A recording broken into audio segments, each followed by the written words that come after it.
Welcome, Eoin.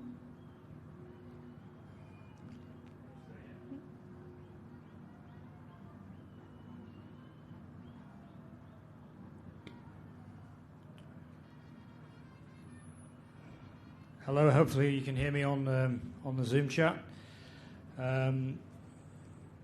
We will just give me 1 second, bring up the names on here. Okay, can we go to David Charlesworth, please?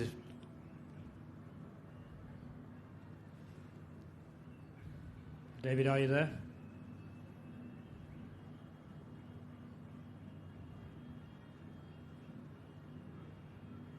Let's move on then. Salman Khan, are you there, please?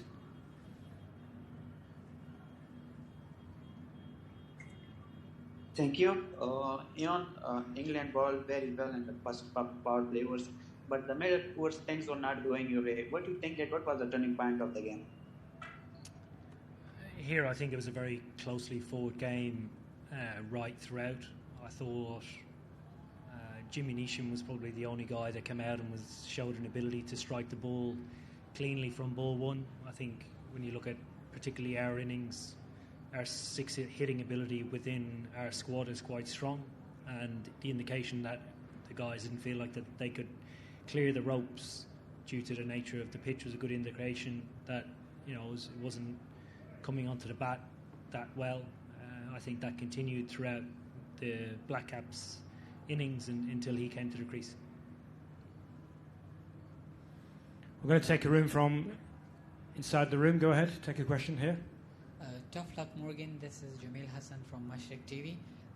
Do you miss fifth bowler, especially Sam Billings or a bowler? Do you think this is a good thought that you brought Sam Billings or a fifth bowler? Yeah, I think it's our best balance of a team. I think given how we've played throughout the tournament and the method that we've used, at the moment we have 24 overs of bowling on the field. It's worked extremely well throughout the course of the tournament. So we felt an extra bowler without sort of clarity we'd need it with our batting. Okay, we'll go to Dean Wilson in the room, please. Can you just talk us through your emotions really after such a epic semi-final? You have these games against New Zealand, but your emotions now. Yeah, here we're devastated. To be on the wrong side of a close game is not easy to take. I thought we fought unbelievably well today on a wicket that didn't necessarily suit our batting, but we managed to post in and around a par score, and we were brilliant with the ball. We were right in the game probably until Jimmy Neesham came to the wicket, if not ahead of the game. I think throughout both innings everybody struggled to clear the ropes on both sides, and I think that was just the nature of the pitch. So yeah, you have to take your hat off to him. He played really well. Did you feel at the halfway stage that actually, you say it was a par score, did you think you'd done a little bit better? Were you feeling quite confident at that stage? I wouldn't say confident. Sort of the method that New Zealand have used is obviously come hard in the power play, steady the ship throughout the middle, and then come hard again at the end. So when you take two big wickets as early as we did, you feel ahead of the game, and they're trying to, I suppose, steady the ship. And I think we managed to keep them at bay for quite some time. So they did well again to wrestle back momentum and then just obviously put them in a commanding position. Will McPherson, go ahead. Owen, how do you reflect on the way you manage your bowlers when you use them? You obviously front-loaded quite a bit, left Liam quite a lot to do, and he did well, and then it still didn't work out. Yeah, I'm quite happy with it. We threw everything at them, and Liam was brilliant. I wouldn't change anything. Everything worked right up until the point that Neesham came in, and it's a fantastic cameo in I suppose high pressure circumstances when his team need it. And when you look at that 17th over, I think it was from Chris Jordan, do you just see that as unbelievable batting and rather than any bowler error necessarily? Yeah, here I think bowling into the short side is never easy. We've played against Jimmy a lot. He's not struck the ball like that against us ever, so it's really good batting. And given kind of the history between these two teams, there's some great white ball games over the years. Are you can you afford to think, yeah, fair play, guys? You've been on the end of a couple of tough ones, and now we are. I think it's always the competitive nature in which we play against the Black Caps is always healthy. There's a huge amount of respect between both sides, because we know every time we play them, we're going to be up against it. They don't give you a lot of leeway. They're very disciplined, and if you do win against them, you know you've played really well. Matt Roller? Hi Eoin, just on the dew, when did it set in, and how big an impact did it have at the back end? Yeah, here, I don't think it was a huge impact, maybe a little bit, but the Black Caps have still outplayed us. Yeah, it's like we know the dew is around, we were still right in the game. I don't think it was a major factor, maybe an advantage slightly, but not a major factor. And just could you talk maybe expand a little bit more on what you were saying about this not being a pitch that suited your batting lineup?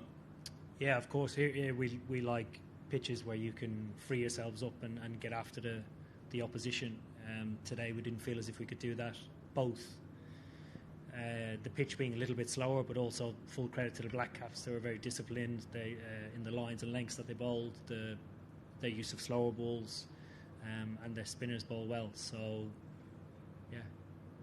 Go ahead on the left here. Hi Morgan, not sure if you played with Daryl Mitchell at Middlesex, but what did you make of his knock today? Yeah, he played really well. I haven't played with him. I was there in the crossovers in the changing room when he arrived.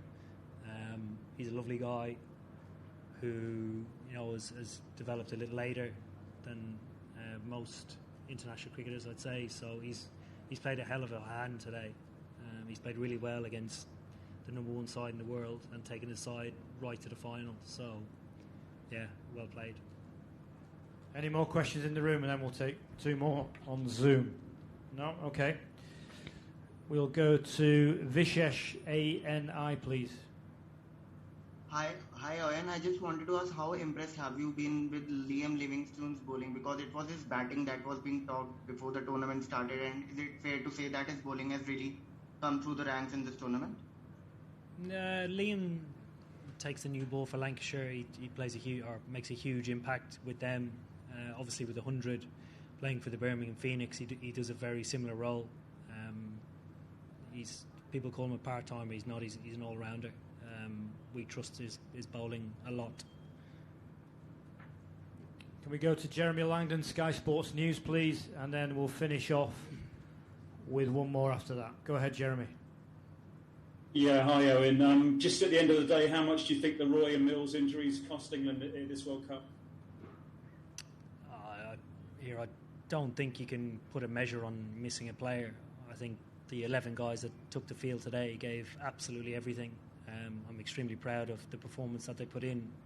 When you play really well, it doesn't always guarantee that you win games.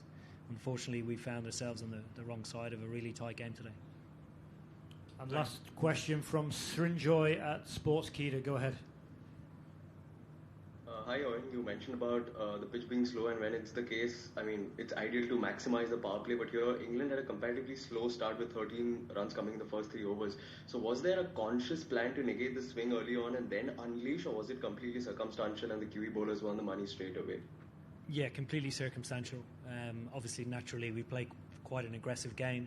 They managed to swing the ball for the first 3 overs like we did. Conditions were the same. We pretty much batted on the same wicket. So, full credit to them for pegging us back for the first 3. Okay, thank you, everyone. Cheers, guys. Thank you.